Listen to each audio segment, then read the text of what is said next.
Good morning. Today I want to talk about getting up should you fall down. Of course, we never want to fall, and that's the reason you exercise. That's the reason you work on things. So we're going to learn about how to get up should you fall. I also want to talk to you about things that you can do around your house that will make it you less likely to fall. For one thing, chairs in the middle of the room. You can have someone come help you design your room so that you have nothing sticking out to trip over as you go around. Also, things that just, we open up the mail and maybe we don't open up the mail and just stack it somewhere. No stacks of anything anywhere. It'll make your life much easier just not to have clutter around. So you want to declutter, and you may need some help. You may have someone come help you with that. We can do things like have grab bars. We can also, what a really important thing is so many houses were built with a step up or a step down. Some things you can do for that. You've walked over that 1,000 times, 100,000 times, but somehow you just missed it that day. You could take a bright colored piece of tape to put on that step down or step up. You might even want to put a ramp there. And you can buy those ramps. You don't have to spend a bunch of money having your house remodeled. You can buy a portable ramp to just step down. Now, when I did this house, my mom was with me, and I made everything on one level. I raised the back porch, so you could come straight out of the kitchen onto the porch that was the same height. That you could come on out to the patio that was the same height. You could drive the wheelchair, cart, or whatever, right out into the yard, the same height. Really, really important. Your step-ups, step-downs, your clutter, and things that extend. I think of myself, it's the recliner. You put the recliner up, and that's always someone else could come through, and that could be a tripping hazard. Another thing is rugs. Are your rugs secured to the floor? Now, there's a product that you put underneath the rug that keeps it from slipping and sliding. So those are things that I would like for you to consider to make your house safer. There are professionals that you can hire to come and help you do all this. And you think, gee, I don't want to spend any money. Well, I promise you, having your house safe is probably the best investment that you can ever make. That being said, we're probably going to fall. In spite of all of our strong bones, strong body, good balance, flat, smooth floors, that imaginary bump pops up and trips us. So if you've watched any of my videos, you'll see that I work a lot on lifting the toes up, on gait training, on things that keep us from falling. But you know, it still can happen to you. If all of you could talk to me right now, 99% of you would say, yeah, I fell, I just didn't tell anybody. So you do need to be honest with your children and with your doctor. They're not going to do anything. Say, look, I fell, I didn't hurt myself, but I wanted you to know that. There is going to be a time where you fall and you don't think you can get up. I have a lot of people that will come to my classes and they say, well, I can't do the class because you get on the floor and I can't get up and down off the floor. And I'm going, you really need to know how to get up and down off the floor. Because what if you fall and there's no one around? What if you fall and you hurt yourself? What's going to happen? So the most important thing I can teach any of us is how to get up off the floor. So I'm going to do a reenactment, 2 or 3 reenactments of what you do when you fall. Heaven forbid you never fall, but I want you to know how to get up. And the other reason is I want you to come to my class and do my mat class so you can get up and down off the floor. So I have a mat here so that I can demonstrate this. And don't think I'm goofy. No, I am goofy. It's okay. So I'm walking down, and I trip over my own foot, and I've fallen, all the way down, all the way down. The first thing you're going to do is evaluate if you're hurt. What hurts? Are you bleeding? Is your head okay? So you do the self-evaluation, and you decide, I think I'm okay. Or you have come to my mat class. So how you get up without doing damage to your spine is you roll over on your side. And still, I'm going to evaluate and see how things feel. Use your hands, put them under your shoulders, and push yourself up. Now I'm seated. Again, I'm going to evaluate, is it my knees? Is it my back? What has happened? In this case, I'm really not hurt, but I'm frightened. I'm a little more afraid of what I've just done, what's just happened to me. And I don't know if I can get up or not. So I'm going to roll over on my hands and knees. And I'm going, things are still okay. I'm going to be fine. But how do I get up from here? So you're going to crawl over to a chair. And you'll put your hands and arms on the chair.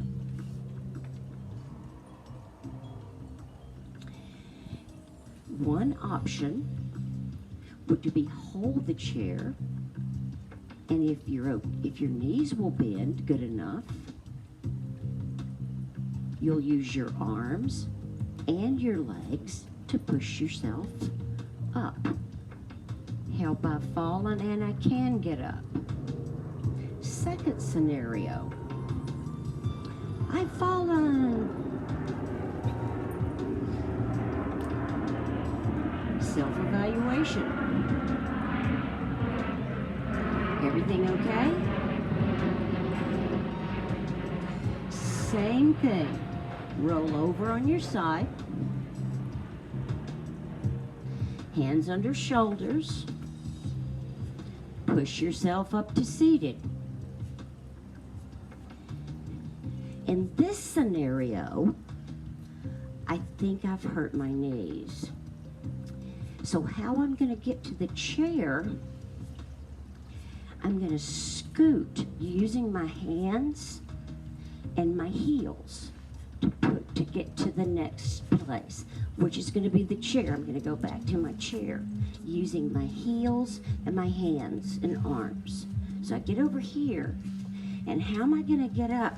My knees hurt. We're assuming that you're alone in your house and that there's no one there to help you. So I've still got to get up on this chair to see if, because my phone is out of reach. So in this scenario, I'm going to use my body and I'm going to put my belly up on the chair. My belly is going to go up on the chair. So I'm going to push my belly on the chair until I can push my bottom in the chair. So I just have set up without using my knees at all. In that scenario, I hurt my knees. Are you with me? All right. You can always punch stop. Next scenario. Help, I've fallen. In this scenario, I don't think I can move anything. I'm alone. My phone is over there. So in this scenario, I'm going to roll.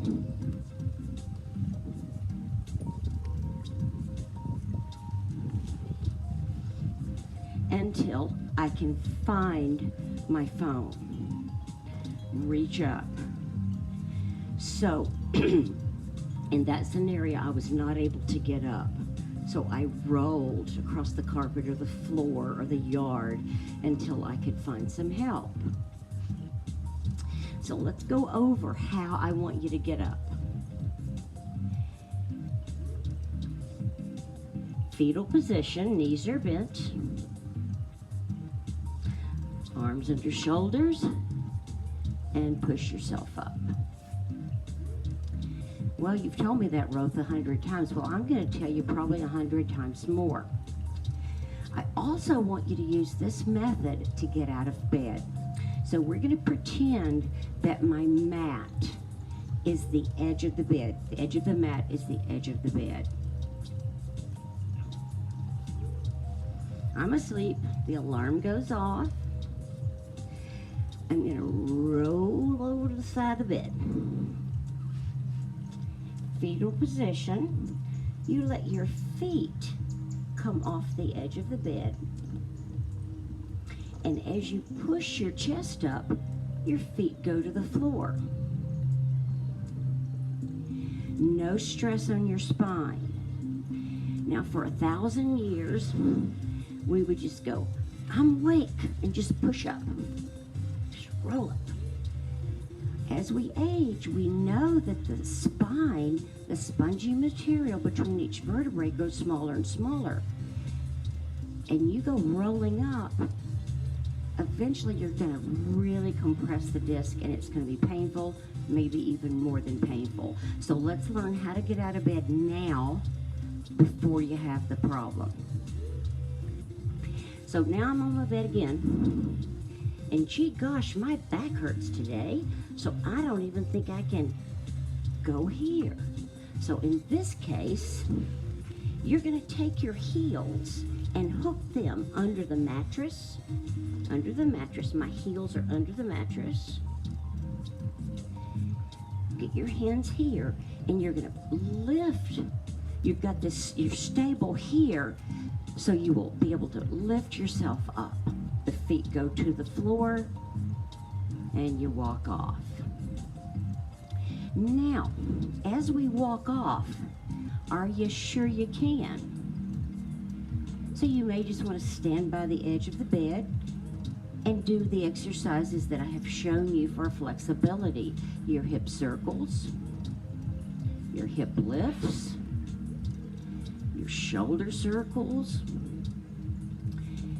and make sure that you're okay before you walk away.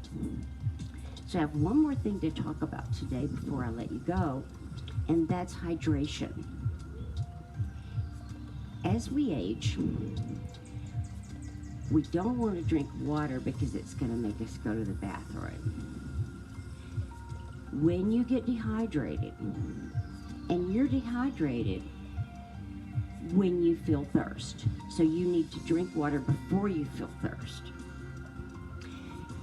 If we're dehydrated, our balance is lessened, our mental clarity is lessened, our joints are not lubricated. Do I need to say more? Have your water by your bed, and if you have to go to the bathroom, that's okay. But I do have a class on just that, on your pelvic floor strength, and it teaches you about holding the urine and about how you don't go every time you pass the bathroom. You only go when you feel the urge. So that's a whole nother class. But I want you to make sure that you're hydrated. And that doesn't mean coffee.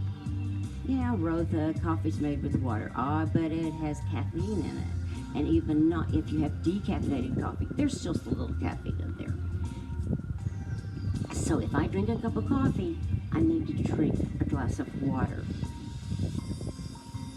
to make sure that I can stay hydrated. Tea, the same way. Tea feels, I love tea. I'm a big iced tea person. I like hot tea as well. But I need to follow that with water in order to stay hydrated.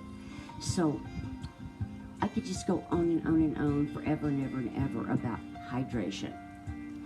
Who thought that just because I was dehydrated, that it might cause me to fall? I'm dehydrated. I'm not able to think as clearly. So I want you to make sure that you're drinking your water. And I think if we all talked about it, we would all say, no, I'm really not drinking enough water. So you're going, well, gee, Rotha, I don't like the way water tastes. Here's a couple of hints for that. Maybe some lemon juice in it. Maybe a slice of lemon. Maybe lime. Maybe any of the citrus. Perhaps a mint. Let's avoid sugar. Let's just go with a flavor. And not carbonated. It needs to be real water. We don't need to be drinking carbonated beverages at all. And we definitely don't need to be drinking carbonated, loaded down with sugar beverages. That you might as well just call that poison. You're going to drink water. That's my, what I think. You don't have to think that way. But I don't think that we need to be putting carbonated sugared beverages into our bodies. I want everyone to be healthy.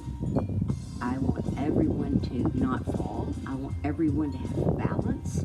I want everyone to have mental clarity as long as we're alive. My goal, if I just had one goal, one fitness goal, it would be to teach everybody how to get up and down off the floor. So I hope that you've learned how to get up and down off the floor. Do you need me to show you one more time? Okay, I will. I've tripped and I've fallen. I really didn't hurt myself, but I am on the floor now. And even as cute as those, as good looking as the fire people are, the fire department guys, we don't want to call them unless we really, really need them. Roll over on your side. Push your hands under your shoulders. Push yourself up. Use a chair by crawling to the chair, by scooting on your bottom to the chair, using the arms, using the strength of your upper body to help you push yourself up. So that's homework. Practice getting up and down off the floor when there's someone in the house with you. Well, you say, I don't want to do that. Well, yes, have a friend come over and y'all practice getting up and down off the floor so you can help them if they need some help. It's going to take some strength and it takes some strategies. The rolling, the scooting, the crawling, using your arms, using all of your body to get up off the floor. I hope that this has been beneficial to you. I think it's really important. And I hope that you can take this and use it. I wish you never to fall. I'll see you soon with hopefully something important to tell you next time too. Goodbye.